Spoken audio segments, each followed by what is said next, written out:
Recover. Extend. Recover. Extend. Recover. Extend. Lunge. Recover. Extend. Lunge.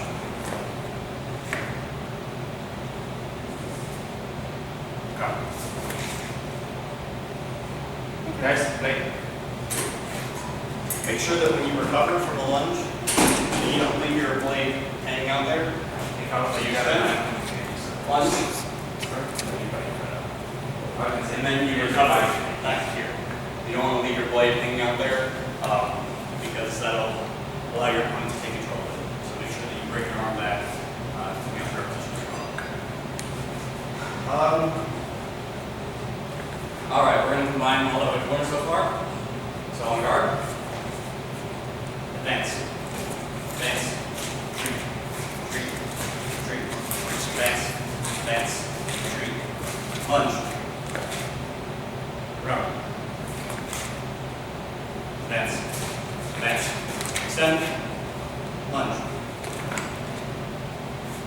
recover, retreat, retreat, retreat, advance, extend, lunge,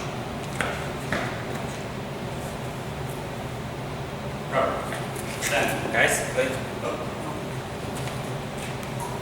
Go ahead.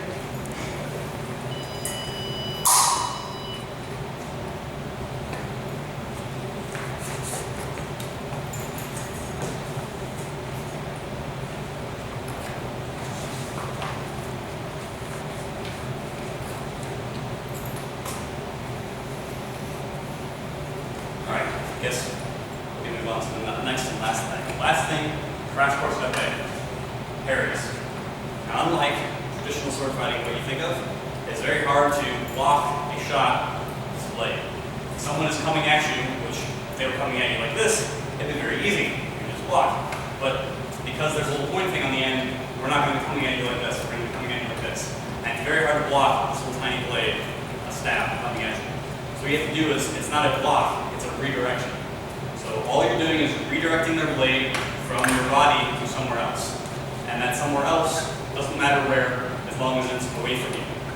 Now there's 3 main parries. I'm only really going to talk about 2 because there's a low parry, but you'll get to do that. You'll get to learn how to do that a lot easier.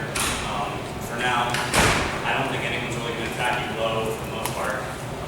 Typically, I won't attack low unless I feel like going for a shot. But basically a parry, so on guard.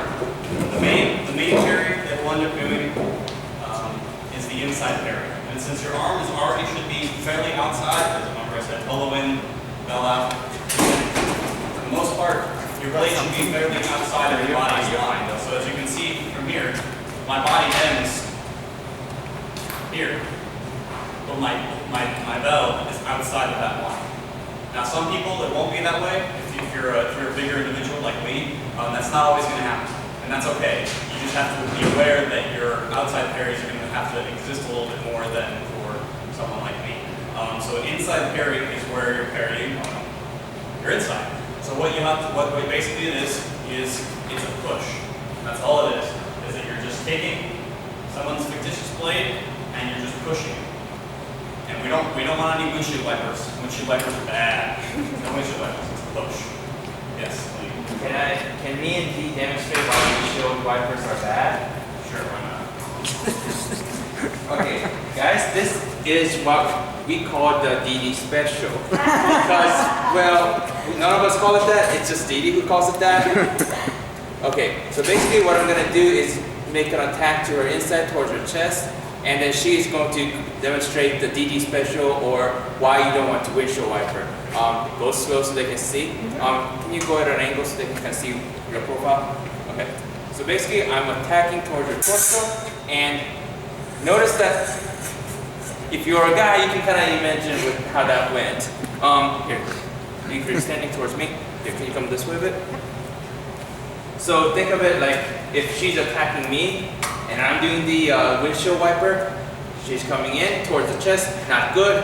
I take the blade and push out. and away from my body, which is good. And then I do the windshield wiper where it's starting to still kind of away from my body. It is no longer away from my body and bad things happen. Do not windshield wiper unless you know what you're doing with it. The kind of parry that is like a windshield wiper is called a bind, which we can teach later. Pretty much it's grabbing your opponent's blade and then maneuvering it to a different position forcefully with your own blade. But that's not the same as going like this. So you'll have to take control of the blade and then twist, rather than trying to just swat the blade away with your own sword. So what you'll want to do is you just want to push. And you don't really want your tip to move a whole bunch. Doing this is okay, but for a really good inside parry is this. And it's a very small motion, but if you watch, if you want to extend real fast, extend. If I were to parry his attack, that's as far as I need it to go. If he were to keep going, he would miss. So that's all the parry that I need to do. That's all the power that I need to put into it. It's just that far. And that's really not that far from here to here. I mean, that's not even a foot of distance. Yeah, and that's enough to block him here. And then I can come here, or I can do anything else from here. I can come this way, or I can even do lying down and then walk in. So there's a lot of things I can do from that position that even as close to me as that, it's not as far as you think. A lot of times, especially at the beginning, you guys will undoubtedly, when you guys lunge, do a big parry and push them all the way out here, and that's okay. That's to be expected. I mean, how many times does someone come at you with a sword? You want to get it as far away from you as possible. But the more you think small, precise motions, then the better off you will be. The more you will be able to do quickly attack after you parry. So that's the inside parry. So it's just on guard, and it's just a small little push. And a lot of times what I like to think about is, since I like to hold it at the 30-degree angle, I also rotate as I push. So I'll rotate my thumb back up, and I'll push out.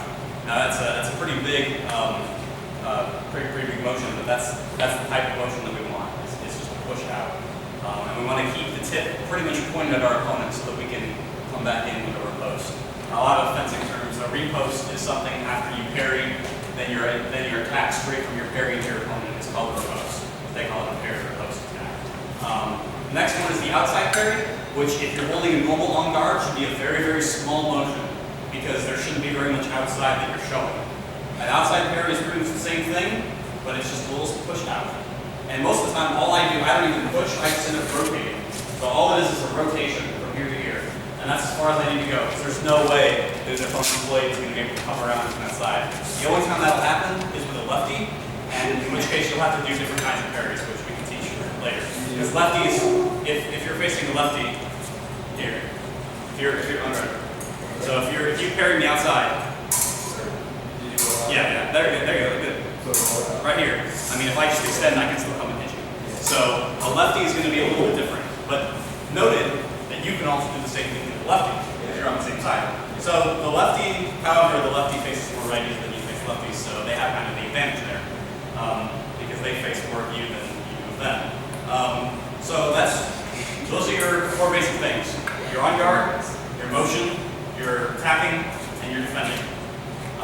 Those are the three things that you'll need to know, or the four things you'll need to know. From there, you can pretty much start fencing. I'll go through a little bit of a few things. We'll do some free fencing, and we'll see what happens. But don't be too upset, because this is like your first day, so that's perfectly okay.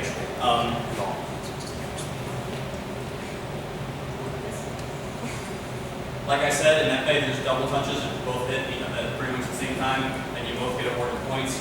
Other than that, there's no real other rules. If you go past the person, action halts. If you touch the other person, action halts. If 3 or more points touch ground, action halts. Don't grab your opponent's blade. This hand should be, okay, awesome, backhand. I'm sure if you guys watch a lot of fencing things, the backhand, people do different things. Some people put their backhand like this to keep it out of the way. Some people just let it hang. Some people keep it up here here like me. Some people you see here, some people you see here. There's a Jack lot of Charles, like- different people that are, and as long as they don't interfere with any of your emotions, it's perfectly fine. It's something you do. I don't know where I developed it, but I fence like this. I don't know where. It's just something I developed, and it works for me. The reason why there is giggling is because we dubbed it the T-Rex fencing. Better than this one. T-Rex, you know, with the short little arms. That's why there's all that giggling. Please ignore that. But do keep in mind that this hand is target area. It's the only part of your body that should be uncovered. That's target area. So, it's on the side of your body. So most of the time, it never gets hit. And if you are wondering why I'm dressed in full uniform, it's because I didn't wear a belt with those pants and I didn't fall off Washington. So I had to change them. All right.